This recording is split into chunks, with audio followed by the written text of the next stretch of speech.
చంద్రబాబు ముఖ్యమంత్రి అయిన తర్వాత తిరుపతి పరువు దిగజారుస్తున్నారని మాజీ మంత్రి రోజా ఆరోపించారు. అంతేకాకుండా డిప్యూటీ మేయర్ ఎన్నికల్లో దళిత ఎంపీ పైన దాడులు చేయించడం దారుణమని మండిపడ్డారు. పవన్ కళ్యాణ్ మీ ఎమ్మెల్యే తిరుపతిలో దిగజారి పాలన చేయడం తమరికి కనబడటం లేదా అని ఆమె ప్రశ్నించారు.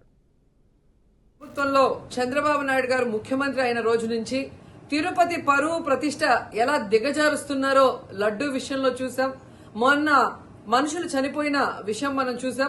ఈ రోజు డిప్యూటీ మేయర్ ఎన్నికల్లో ఏ విధంగా మేయర్ మీద గాని అలాగే వచ్చిన కార్పొరేటర్ల మీద అలాగే దళిత ఎంపీ మీద దాడులు చేయడం మనం కళ్ళారా చూస్తున్నాం.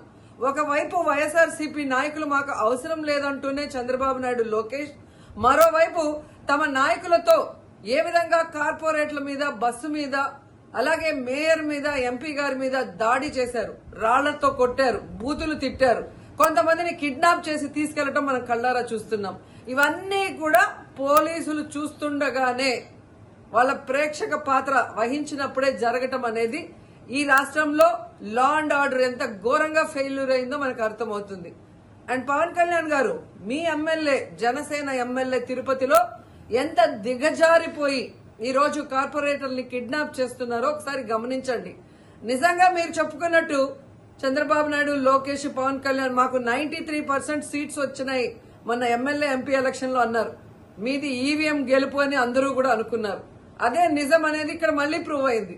ఎందుకంటే నిజంగా ప్రజల ఓట్లతో మీరు 93% సీట్లు సంపాదించుంటే ఈ రోజు ఒక డిప్యూటీ మేయర్ పోస్ట్ కి ఇంత రాద్ధాంతం చేసి ఈ విధంగా రౌడీజం, గుండాయిజం చేసి కిడ్నాప్ చేయాల్సిన అవసరం ఉందా అని నేను అడుగుతున్నా. మీకు దమ్ము ధైర్యం ఉంటే, ప్రజలు మీ పక్షాన ఉన్నారు, మీ ప్రభుత్వం సక్రమంగా పనిచేస్తుంది, ఇచ్చిన హామీలు నెరవేరుస్తుంది అని మీరు నమ్ముంటే ఈ కార్పొరేటర్లతో రాజీనామా చేయించి మీ గుర్తు మీద గెలిపించుకొని మీరు ఎన్నికలు జరిపించుంటే ప్రతి ఒక్కరు మిమ్మల్ని శభాషను ఉంటారు.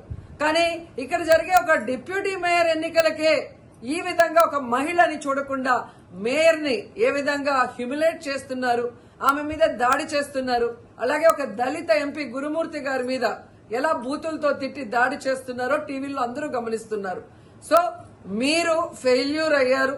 ఈ 7 నెలల కాలంలో ప్రజలు మిమ్మల్ని అసహించుకుంటున్నారన్న విషయం తెలిసి ఇలా దిగజారుడు రాజకీయాలు, రౌడీ రాజకీయాలు చేయాలనుకోవటం నిజంగా